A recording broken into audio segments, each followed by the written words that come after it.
So magandang araw sa inyo guys at welcome kayo sa YouTube channel natin.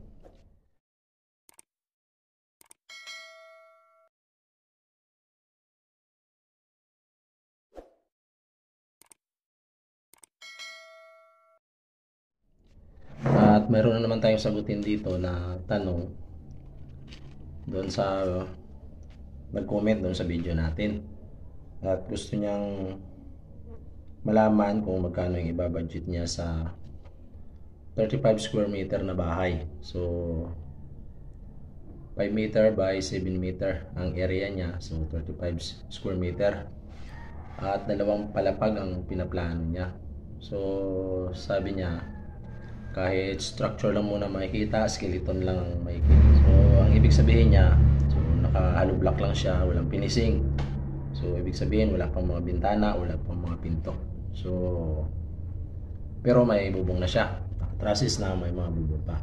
So ang mga wala pa rito na ibig sabihin niya skeleton ay mga pinto, bintana. So huli niyang babadgetan yon.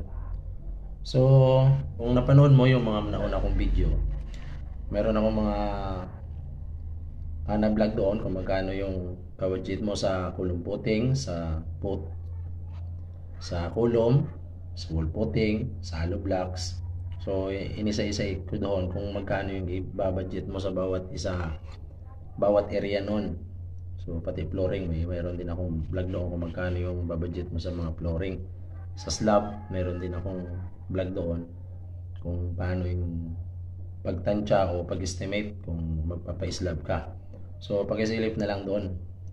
So dito hindi ko na iisa-isahin kasi ang haba natin pag isa-isahin natin to. At saka baka maguluhan pa kayo.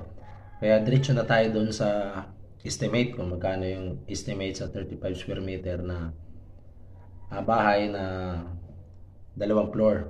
So dalawang palapag ito. So kung ibase natin sa area, ang singilan per area pag ganito klase na bahay o ganitong klase na finish pa lang ang nagagawa natin. So structure lang, poste, hollow blocks.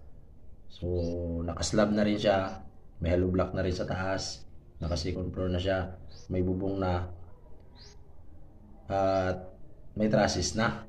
So pag ganyan, ang singilan kasi ng mga ganyan, ang tansya, ang estimated lagi natin dyan sa mga ganyang finish is 1,600 to 2,000 per square meter yan.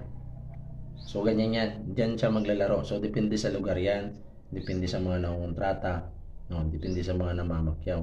So ipagpalagay natin na 1,600 lang per square meter. So ita-times natin yan sa 35 times 1,600. So yan, 35 times 1,600. So ang magiging budget mo dyan sa 35 square meter mo is 112,000 to 115,000. So yan yung estimated natin na ibabudget mo sa 35 square meter mo na bahay na dalawang palapag. So kasama na dito yung labor. So yung 115,000 na to, marami pang hindi kasama rito. So sa nabanggit ko na, pinto, bintana, hindi pa kasama rito. So finishing, plastering, hindi pa kasama rito. So dapat may budget ka pa na mas malaki pa. Siguro kailangan mo pa ng extra na mga 50,000 pa para doon sa remaining na papagawa mo. So sa nabanggit natin, ang estimate natin dito is 150,000, flooring lang, hollow block lang, poste. Tapos sa second floor, ganun din, hollow block, poste, trusses at bubong. Yan lang yung estimated natin dyan. So, mga other expenses mo, hindi natin sinasama dito. Kaya, mas may budget ka pa na hindi lang sakto na 120,000, kundi dagdagan mo pa ng mga 30,000. So, yan yung estimate natin dyan. Sana nakatulong ito sa inyo. So ganun lang guys ang estimated natin ngayon yan. So ang estimate kasi na to bumabago to bawat taon. Pwedeng bumaba, pwedeng tumaas. Kaya pag bago-bago rin, depende sa mga materials. So So pag tumaas yung materyales, tumataas din yung mga singilan ng mga kontraktor. Yan. O, kung napapansin nyo dati, ang singilan ng mga skilled worker nasa 650 lang. Pero ngayon tumatakbo na ng 750 to 800 per araw, per day. So tumataas yan, sumasabay. Kaya habang tumataas yung materyales, tumataas din singilan ng mga manggagawa, ng mga construction worker, ng mga kontraktor.